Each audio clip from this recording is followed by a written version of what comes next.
Hey everyone, this is Ethan, and tonight we're talking about the Tampa Bay Buccaneers, 20th in our 32-part series. Of course, normal disclaimer, keep spreading these videos around. This is our final non-playoff team, so all the non-playoff teams are done by this point, which is great. And, every day I'm learning something new. I will say that the neighbors of Tampa Bay, the Jacksonville Jaguars, I've already reconsidered something I said in the video, the Devon House thing. I don't think he's going to be the pick, as I said he was going to be earlier. Now I've shifted more into the Brandon Harris bandwagon for that.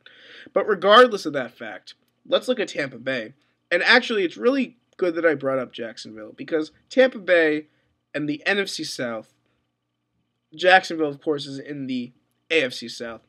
And I think an interesting contrast can be drawn between the two divisions. The AFC South perpetually has been one of the strongest divisions in football, at least in the new era. You have Jacksonville, who's traditionally around 500 every year. Tennessee has had its moments in the sun and still may have moments in the sun. Houston has one of the best offenses in the NFL, and Indianapolis has Peyton Manning.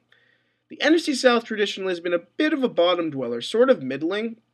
You had New Orleans' Super Bowl run, but before then, you couldn't really say that any of the teams were phenomenal. They weren't as bad as the NFC West or anything, but they still weren't great. Now, I think the NFC South is set up to be the best conference in football for the next decade.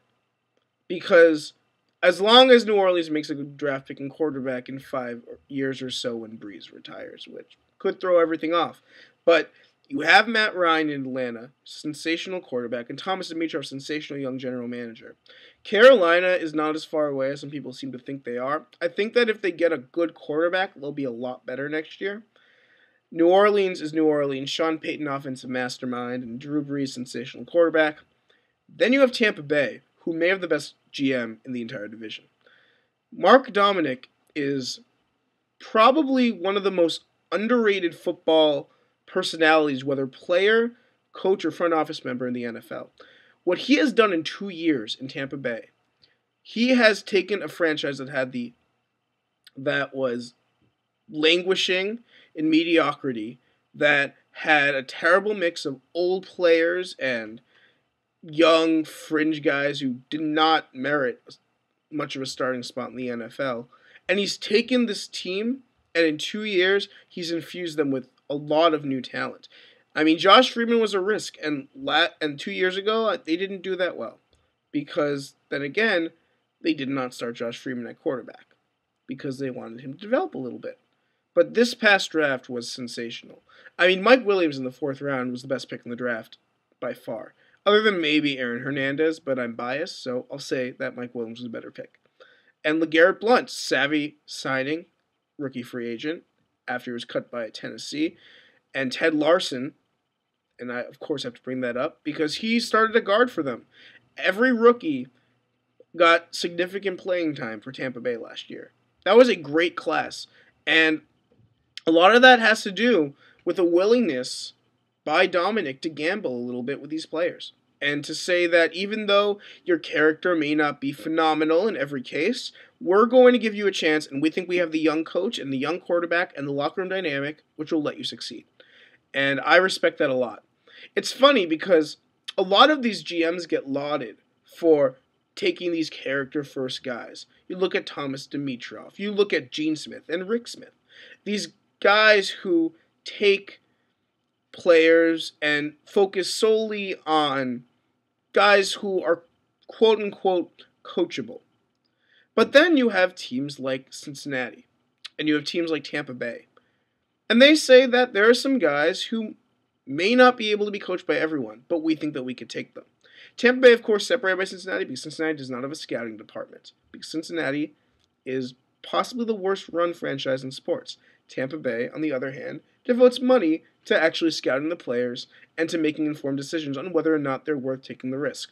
Williams is a great example of this because he's the kind of guy who just wasn't in a good situation at Syracuse at all. And, he just wasn't, he's always going to be a better fit for the pros. So I almost have more respect for guys who are a little bit countercultural and take risks on guys like Mike Williams and Brian Price even. Early 2nd round, he had a lot of character questions about him, a lot of work ethic questions. And I mean, he's probably going to be a starting defensive tackle in the future. It wasn't great last year, but he'll only improve over time. He has a lot of physical talent. Even Aurelius Ben had some questions about him. That was a major reason why he slipped in the draft. He had some character questions. And he really came on strong last year. LeGarrette Blount, some people say is the guy who punches dudes in the face. Tampa Bay says he's the guy who led all rookies in rushing, or was top 2 with Chris Ivory. I can't exactly remember. But anyway, this actually puts Tampa Bay in a perfect position because there are going to be some guys this year who are going to slip between character-heavy teams like Jacksonville and Houston picking early, between quarterback-needy teams picking early. Some talented guys are going to slip. Guys like Des Bryant last year are going to fall in this draft. And my player, who I think could fall a little bit further than some anticipate him to, but will not fall past Tampa Bay if he gets there, is Robert Quinn out of North Carolina. If he gets to 20, not saying he will, but if he gets to 20, they will pick him. And there are a couple of reasons why he could fall there. I mean, Daquan Bowers' stock is slipping because of the injury. So a lot of teams that may be looking defensive end, specifically the Vikings, may not take Quinn over Bowers because Bowers is a bit more upside. He's a bit sturdier at the point of attack. So that'll lower Quinn's stock a bit. And also Bowers has a few less questions despite the injury woes. And then second of all, I mean, as I said, Quinn has some questions about him. Didn't play last year at UNC. He gets up late off the snap every single play. There are some questions about Robert Quinn. And I'm not saying that I'm a huge fan of Quinn. I like him. I don't think he's great. But I think he's the exact kind of prospect that you can't often get at 20. But a team like Tampa will take a risk on. So I think that it'll be interesting to see who Tampa picks. They could take a high character guy like Ryan Kerrigan as well, because he's just a productive beast. They could take a guy like Jimmy Smith, who we haven't really mentioned yet, but he has some character issues that may cause him to slip, even though he has sensational college production at the cornerback position. Though another funny thing about Tampa, which makes me falter a little bit from making such an assumption about Jimmy Smith, is that the past 2 years have taken 2 safeties, in E.J. Biggers and Myron Lewis, and actually moved them to cornerback. So a more likely thing is that they take a defensive end early, and then later in the draft, a guy like Ahmad Black out of Florida, who may not find a home with a lot of other teams in the NFL, he would find a home in Tampa Bay as a cover 2 corner. And I think that he could succeed in Tampa Bay more than in a lot of other places. So I think that that definitely bears watching. They could also need to go for another linebacker. Barrett Ruud is an interesting player, and I'd love for a Tampa fan to corroborate this for me or to refute it, but apparently he's one of those guys like Brandon Merriweather who is liked a lot more by people who are not fans of the team that he plays for.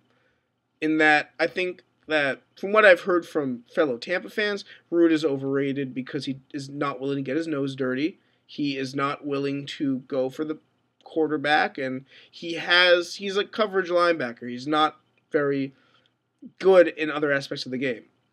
So I think that a guy like Greg Jones out of Michigan State could be such a nice antidote for them. And he's a talented guy who is going to fall because of his size, which is sad, but in Tampa's defense, he will work out perfectly. A guy like Quan Sturdivant might fall a little bit because of the situation in North Carolina this past year. And he would also be perfect for Tampa. So they're going to have options on defense, and that'll just beef up that core a little bit. They have tons of young weapons in offense. Probably go for another backup quarterback, or maybe even another tight end, sort of help out Winslow over there. But I mean, the teams might not re-sign Ruud at this point, and Barber is getting older on defense, and they do need a defensive end really badly, so those will probably be the major places for the Bucs to address. However, with the way that this draft class is, and there are tons of other sleepers who I have not mentioned, who I think they could take, especially at the cornerback position if they decide not to take Ahmad Black, guys like Mistral Raymond and Chris Culliver and even Jai Eugene out of LSU. This draft is huge for Tampa, possibly bigger than for any other team in the draft save Carolina. If Tampa hits on this draft, they could be set for 5 years. They could easily become a top 3 team in the NFC if they get impact rookies. And it's going to be really interesting to see what happens with Tampa, because this is the ultimate elevator draft for them. They could either go way up, or they could stay steady, maybe even going down a little bit, because they would have lost a year and added on a lot of corrosive influences, possibly, who may affect that locker room. So it's going to be interesting to see what happens. I think that Tampa is a really fun team to look at. And tomorrow we'll start with playoff teams from this past year. That means Kansas City. Well, other than New England, of course. But tomorrow we will be doing Kansas City. So I'll see y'all then. Bye.